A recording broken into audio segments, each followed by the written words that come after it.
Kisah pemuda kaya, anak bos besar, pemilik 73 perusahaan, yang menjadi cleaning service. Dalam versi novel, bagian 46, Kenshin yang terjebak dalam hujan. Ia yang tak bisa pulang. Akibat tak ada angkutan. Hingga malam yang semakin larut. Kenshin yang ada di warung kopi. Akhirnya ditemui Kaori. Setelah saling bicara sebentar, kini Kaori pun mengajaknya untuk pulang ke rumahnya. Kaori itu bicara, "Say, kalau hujan gini terus, jalanan depan akan banjir. Mobilku nggak bisa masuk perumahan. Baiknya mampir aja ya ke rumahku." Mendengar Kaori seperti itu, Kenshin pun menjawabnya, "Baiklah Kaori, kalau nggak merepotin, nggak mengganggu kamu, aku mampir bentar." Kaori pun menjawabnya, "Ya itu pasti nggak merepotin lah Say. Aku malah jadi senang." Kaori pun tersenyum. Lalu mereka naik mobil bersama. Tak berselang kemudian, mobil itu pun kini telah sampai di depan rumahnya Kaori. Saat itu waktunya sudah hampir jam 11 malam. Pak Henry yang melihatnya, mobilnya Kaori yang datang, langsung membuka pintu pagarnya. Begitu pula dengan istrinya, yang berdiri di depan rumah. Beliau sudah tak sabar sekali, ingin bertanya ke Kaori. Kemudian, mobilnya Kaori berjalan masuk ke halaman rumah. Kaori terlihat keluar. Pak Henry langsung menyapa, "Kaori, kamu dari mana saja? Malam-malam gini keluar." "Itu mama kamu sampai khawatir. Nggak bisa tidur memikirkan. Menunggumu dari tadi." Di saat yang demikian, Kenshin masih ada di dalam. Ia duduk di kursi mobilnya Kaori. Belum beranjak dari tempatnya. Kemudian tiba-tiba, mamanya Kaori pun datang, menghampiri putrinya. Beliau langsung berkata, Kaori, kamu keluar rumah kok nggak bilang ke mama? Mama kan jadi khawatir sekali. Hujan-hujan gini pula. Kalau ada apa-apa sama kamu gimana?" Kaori pun lalu menjawabnya, "Iya ma, maafin Kaori. Tapi Kaori keluar ada perlunya ma. Ini menjemput teman Kaori." Dan Kaori pun membuka pintu samping mobilnya. Lalu segera saja, terlihatlah Kenshin. Pak Henry terkaget dibuatnya. Beliau pun langsung menyapa, "Lo ini tuan muda kesini rupanya." Pak Henry terkejut. Mamanya Kaori pun demikian. Beliau tersenyum seketika, terheran melihat Kenshin yang ada di mobilnya Kaori. Mamanya Kaori pun bicara, "Lo Mas Kenshin rupanya kesini. Aduh mama sampai kaget gini. Ayo mas, silahkan masuk ke dalam." Kenshin disambut dengan hangatnya.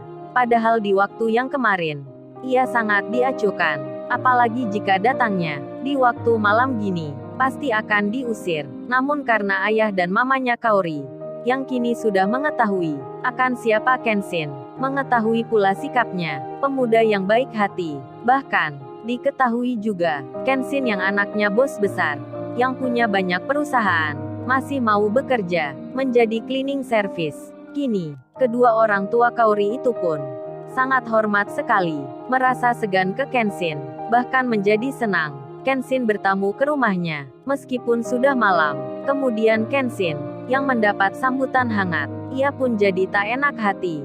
Kenshin bicara pada Pak Henry. Dirinya berkata, "Oh ya Pak, panggil saya Kenshin saja, jangan tuan muda. Dan sekalian juga, saya minta maaf sebelumnya, karena datang ke sini malam-malam. Jadi mengganggu waktunya." Kenshin nampak malu-malu, berada di rumahnya Kaori. Dan mamanya Kaori langsung bicara, "Ayo Kaori, ajak Mas Kenshin untuk masuk ke rumah." Kaori pun lalu bilang, "Ini ma Kenshin ma, tadi udah kesini sejak jam 8. Tapi malah pulang lagi. Katanya malu sama ayah dan mama." Kenshin terkejut. Kaori bicara seperti itu. Dan ia pun menyahut, "Kaori, bisa aja kamu." Kemudian Kenshin diajak masuk ke dalam. Duduklah ia di teras depan. Pak Henry dan istrinya kini masuk ke rumah. Mereka pun saling bicara. Dan Kaori sendiri membawakan minuman beserta makanan untuk Kenshin. Di saat yang demikian, mamanya Kaori bilang ke suaminya, "Yah mama kira Kaori sudah waktunya ya menikah. Mama kok senang sekali saat ini melihat Kaori bersama Mas Kenshin itu. Padahal kemarin kan kita nggak suka." Suaminya pun menjawab, "Iya ma, sama. Ayah juga gitu. Memang hati bisa berubah." Ayah pun berpikir demikian. Mas Kenshin itu memang orang yang baik. "Terus maksud mama gimana?" Istrinya pun menjawab, "Ya ayah tanyakan saja ke Mas Kenshin itu. Apa serius sama Kaori? Kalau serius kan nanti dia pasti bilang ya." akan melamar Kaori. Istrinya pun tersenyum. Pak Henry lantas menjawabnya, Mama bisa aja bilang gitu. Nggak semudah itu Ma mengatakan. Ayah saja masih segan sekali kalau bicara sama tuan muda. Karena ayah tahu sendiri, sewaktu kemarin ikut meeting, saat di rumahnya bos besar, tuan muda itu sangat dihormati oleh banyak orang yang penting. Kok sekarang Mama malah minta ayah bicara ke tuan muda, bertanya masalah lamaran. Ayah kan gak enak Ma. Ayah pun segan sekali. Masa baru ke sini, langsung ditanya seperti itu. Ayah rasa belum saatnya Ma. Jadi baiknya Mama tunggu saja. Atau Mama tanyakan ke Kaori. Istrinya pun menjawab, iya sih ya. Mama memang mengerti. Tapi ini kan Mama khawatir. Kalau anak teman ayah itu, yang bernama Alex, entar besok tiba-tiba ke rumah.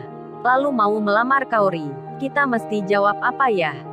Kan kemarin ayah sudah setuju. Begitu pula dengan Mama. Kok sekarang tiba-tiba berubah? Entar pihak mereka, kalau tanya gitu gimana ya? Ayah akan jawab seperti apa? Pak Henry pun terdiam. Beliau masih memikirkan. Dan di tengah hal itu, hujan yang masih turun, belum berhenti juga. Kenshin pun bilang ke Kaori. Kaori, itu handphone kamu menyala. Sepertinya ada yang telepon. Kaori pun melihatnya. Handphonenya yang ditaruh meja. Nampak ada yang menghubungi. Dan segera saja, Kaori mengambilnya. Dilihat nomor yang telepon ini. Tak ada namanya. Kaori pun langsung mengangkatnya. Saat itu duduknya Kaori, tak jauh dari Kenshin. Dan Kaori menyapa. Halo selamat malam. Ini siapa ya? Yang ditanya pun menjawab. Halo selamat malam juga. Oh ini saya Alex Mbak Kaori. Kamu belum tidur nih rupanya. Kebetulan nih sama denganku. Kaori pun menyahutnya. Oh Mas Alex ya, aku kira siapa. Emang ada apa ya Mas Alex? Menelpon malam-malam gini. Dengan bicara seperti itu, Kaori sambil melihat Kenshin.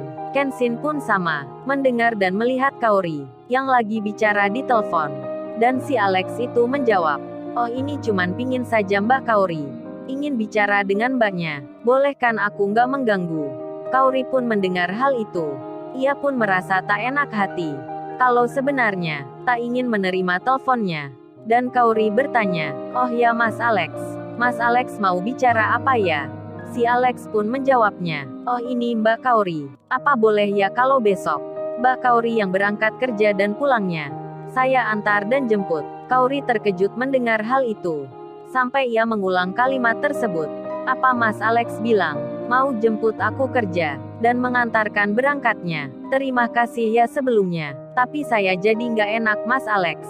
Soalnya saya sudah terbiasa berangkat dan pulang sendiri. Jadi ya seperti itu. Saya lebih senang pulang, kalau gak diantar dan dijemput oleh siapa-siapa. Saya pilih sendiri aja Mas Alex. Maaf ya, kalau saya menolaknya. Dan si Alex pun menjawab. Ia malah salah paham. Bahkan mengira Kaori masih benar-benar sendiri. Kaori masih single orangnya, dan si Alex menjadi senang. Lalu ia berkata, ya udah ya Mbak Kaori. Saya pun gak mengapa, cuman itu aja yang mau saya bicarakan. Kaori pun membalasnya, dengan berkata mengiyakan. Dan pembicaraan itu selesai. Si Alex menutup teleponnya, begitu pula dengan Kaori. Kemudian Kaori dilihat oleh Kenshin. Kenshin itu bertanya, cowoknya ya Mbak yang telepon. Besok mbaknya mau diantar kerja ya? Pulangnya dijemput pula. Kenshin tersenyum. Dirinya tertawa juga. Dan Kaori menjawabnya, aku marah lo kalau kamu bilang gitu. Apa-apaan sih kamu? Kenshin pun menyahut, kan seharusnya aku yang marah. Kamu menerima telepon cowok lain. Sedang aku di sini. Kaori yang mendengarnya, langsung ia berkata, lalu, bagaimana kisah selanjutnya? Subscribe channel ini untuk episode berikutnya.